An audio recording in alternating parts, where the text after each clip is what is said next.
नमस्कार शेतकरी मित्रांनो, पीक विमा भरलेल्या शेतकरी बांधवांसाठी एक आनंदाची बातमी समोर आलेली आहे मित्रांनो. बघा शेतकरी मित्रांनो, पीक विमा भरलेल्या शेतकऱ्यांना हेक्टरी 18,900 रुपये मिळण्यास सुरुवात झालेली आहे शेतकरी मित्रांनो. आणि याची नवीन यादी जाहीर देखील झालेली आहे. त्यामुळे हे पैसे कोणकोणत्या शेतकऱ्यांना मिळत आहेत संपूर्ण माहिती आपण व्हिडिओच्या माध्यमातून जाणून घेऊयात. व्हिडिओ तुम्ही शेवटपर्यंत बघा शेतकरी मित्रांनो. आणि आपल्या माझी माहिती या यूट्यूब चॅनलला तुम्ही अजूनही सबस्क्राईब केलं नसेल तर शेतकरी मित्रांनो लवकरात लवकर सबस्क्राईब करून घ्या. तर चला आजच्या व्हिडिओकडे वळूयात आणि संपूर्ण माहिती आपण जाणून घेऊयात. मित्रांनो, महाराष्ट्रातील शेतकऱ्यांसाठी पीक विमा योजना ही एक महत्त्वाचे आर्थिक सुरक्षा कवच आहे. केंद्र सरकारची प्रधानमंत्री फसल विमा योजना आणि महाराष्ट्र सरकारची 1 रुपयात पीक विमा योजना या अंतर्गत नैसर्गिक आपत्तीमुळे होणाऱ्या नुकसानीची भरपाई दिली जाते. सध्या शेतकऱ्यांमध्ये हेक्टरी 18,900 रुपये भरपाईबाबत चर्चा सुरू आहे.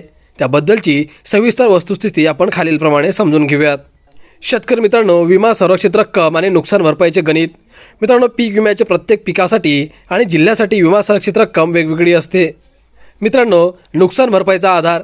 विम्याची रक्कम ही तुम्ही निवडलेल्या पिकाच्या संरक्षित रकमेच्या मर्यादेत आणि प्रत्यक्षात झालेल्या नुकसानीच्या प्रमाणात दिली जाते. हेक्टरी 18,900 रुपयांचे वास्तव. मित्रांनो, कापूस, सोयाबीन किंवा भात यांसारख्या पिकांसाठी काही जिल्ह्यांत 18,900 रुपये प्रति हेक्टरी ही विमा संरक्षित रक्कम म्हणून निश्चित केलेली असून शकते. मात्र ही रक्कम सरसकट सर्वांनाच मिळत नाही, तर ती नुकसानीच्या तीव्रतेवर अवलंबून आहे. मित्रांनो, पीक विमा भरपाई आणि शासकीय मदत यातील फरक काय आहे? तर शेतकऱ्यांमध्ये अनेकदा विमा आणि सरकारी मदत यांमध्ये संभ्रम होतो. यातील फरक खालील तक्त्यांवरून आपण समजून घेऊयात. मित्रांनो, विमा भरपाई निश्चितचे सूत्र.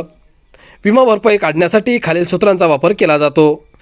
मित्रांनो, हे सूत्र कशा प्रकारे आहे तर बघा, विमा भरपाई बरोबर विमा संरक्षित रक्कम गुणा उंबरठा उत्पादन म्हणजेच उंबरठा उत्पादन वजा प्रत्यक्ष उत्पादन असं हे या गणित आहे.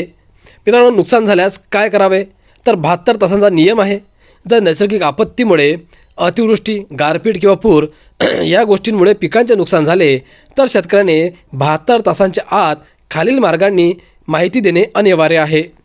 मित्रांनो, नंबर 1, विमा कंपनीच्या टोल फ्री क्रमांकावर तुम्ही माहिती देऊ शकता. नंबर 2, क्रॉप इन्शुरन्सच्या माध्यमातून जे ॲप आहे त्या ॲपच्या माध्यमातून तुम्ही माहिती देऊ शकता. आणि नंबर 3, जवळचे कृषी विभाग कार्यालय याच्यावर कार्यालयामध्ये जाऊन देखील तुम्ही माहिती देऊ शकता. तर या 3 प्रकारे तुम्ही तुमच्या पिकांचे जे नुकसान झाले आहे त्याची माहिती देऊन तुम्ही विमा जो आहे तो मिळवू शकता. शेतकरी मित्रांनो, आता पीक विम्यासाठी आवश्यक कागदपत्र कोणकोणते लागणार आहेत तर आधार कार्ड आणि बँक पासबुक, तेही आधार लिंक असलेले, 7/12 उतारा आणि 8 उतारा, पीक पेरणीचे स्वयं घोषणापत्र किंवा ई पीक पाहणी नोंद, नुकसान झाले असल्यास पिकाचा फोटो म्हणजे जिओ टॅगिंगसह. विमा अर्जाची स्थिती कशी तपासावी तर मित्रांनो, नंबर 1, PMFVY.go.in या अधिकृत पोर्टलला भेट द्या. नंबर 2, ॲप्लिकेशन स्टेटस या पर्यायावर क्लिक करा. नंबर 3, तुमचा पावती क्रमांक किंवा आधार क्रमांक टाका. नंबर 4, येथे तुम्हाला तुमचा अर्ज मंजूर झाला आहे की नाही आणि क्लेमची स्थिती काय आहे हे समजेल.